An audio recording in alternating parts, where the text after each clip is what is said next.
This Jim Rohn idea will change how you see failure. I remember sitting in my car parked on a quiet side street, literally unable to make myself drive home. I'd just walked out of a meeting where my biggest project to date, a venture I'd poured my heart, my savings, and 2 years of my life into, had just imploded. It wasn't just a setback, it felt like a final verdict on my very capability, on my worth. The silence in that car was deafening, filled only with the looping thoughts of embarrassment, of letting everyone down, of being a complete and utter failure. I was stuck. Not just on the road, but stuck in that moment, believing my story was over. But what if I told you that moment wasn't the end? What if it was the most valuable, most powerful lesson I could have ever paid for? There's a simple, profound idea from the legendary personal development philosopher Jim Rohn that can take your biggest failures and most painful setbacks and turn them into the very fuel for your greatest growth. Stick with me, because I'm going to show you how to fundamentally shift your relationship with failure so you never see adversity the same way again.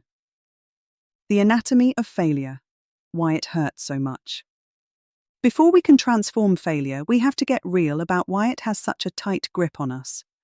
When we fail, it's not just a logistical mess-up, it's an emotional gut punch.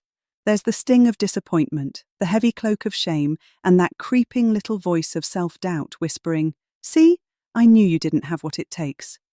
These feelings are universal. Nobody gets a free pass on this stuff.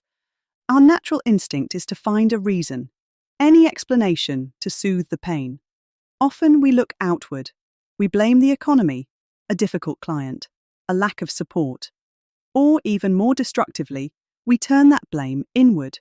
We see the failure not as an event, but as an identity. The thought, "the project failed," morphs into, "I am a failure." And that is the most dangerous trap of all. Because when you believe you are the failure, you can't see a path forward. You're paralyzed, convinced that any future effort will just lead to the same painful place. This is where most people get stuck. They see the setback as a brick wall, a dead end. But Rohn's philosophy gives us a different way to see it. It shows us a door where we only saw a wall.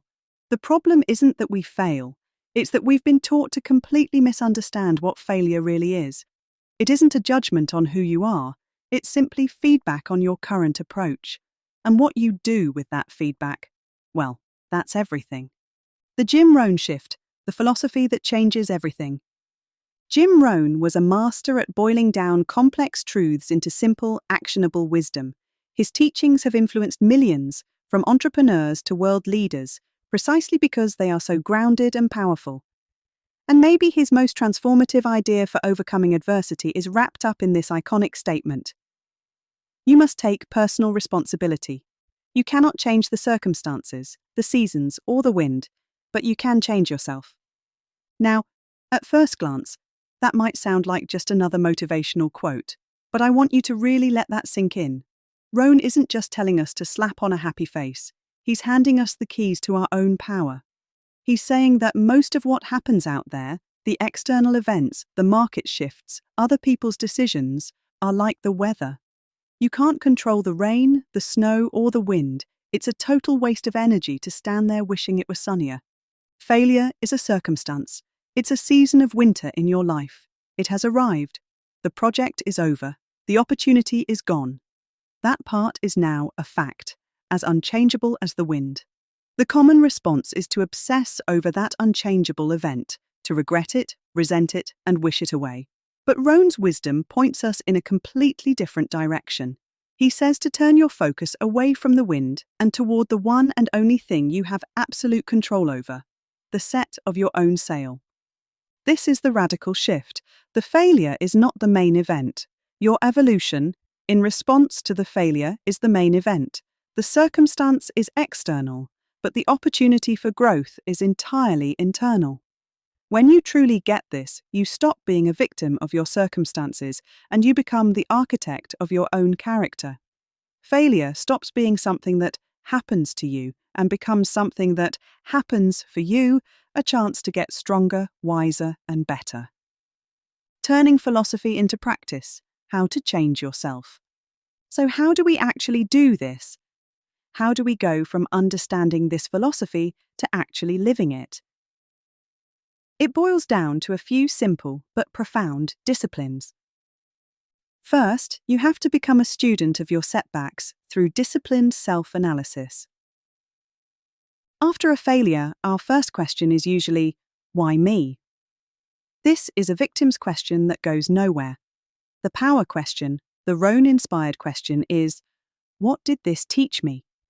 You have to treat every failure like a very expensive seminar, and it's your job to squeeze every drop of value from the tuition you just paid. This requires brutal honesty, but not self-blame. Look at the situation like a detective. What were the errors in judgment that led to this outcome? Was there a skill you were missing? A piece of information you overlooked? A habit of procrastination that finally sent you the bill? Write it down. Study it. Don't just look at the big, spectacular collapse. Look for the subtle patterns, the small errors in thinking that added up over time. This isn't about beating yourself up, it's about gathering the critical intelligence you need to make sure you never make that same mistake again. Second, and this is the core of it all, you must adopt Rohn's most famous maxim. Work harder on yourself than you do on your job. When something breaks, our instinct is to fix the thing. If a business fails, we want to immediately start a new one.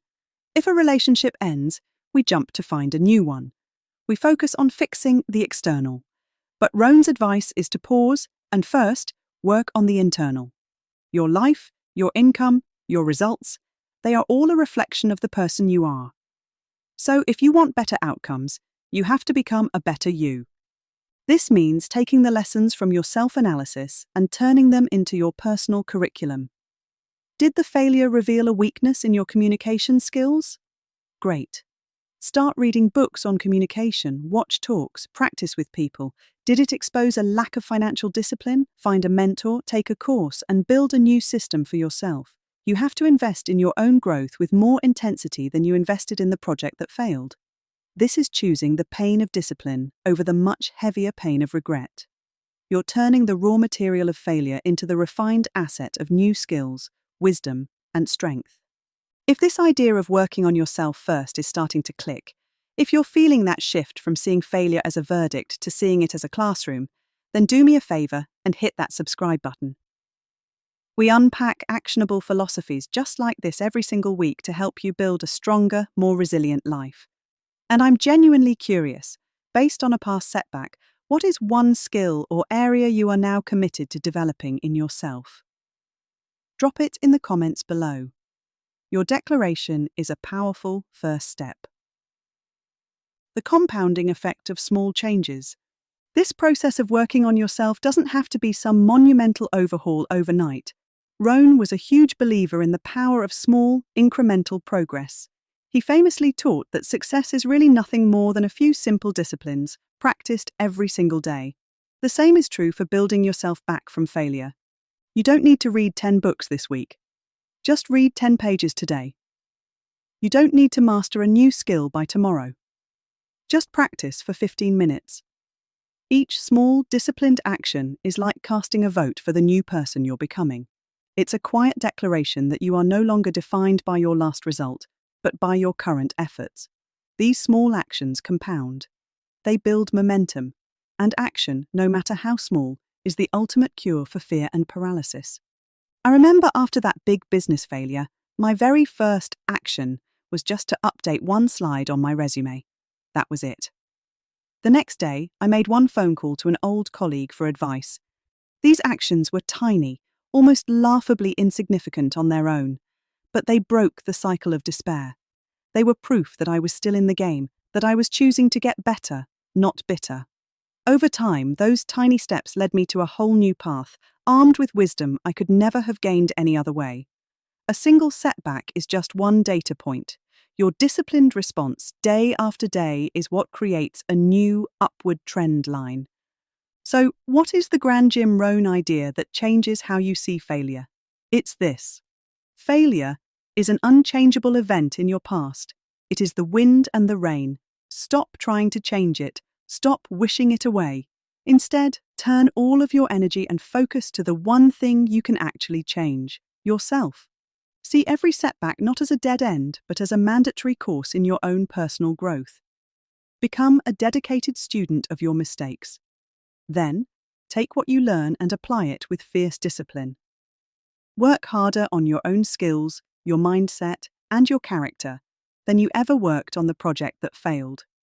Because when you get better, everything else in your life starts to get better too.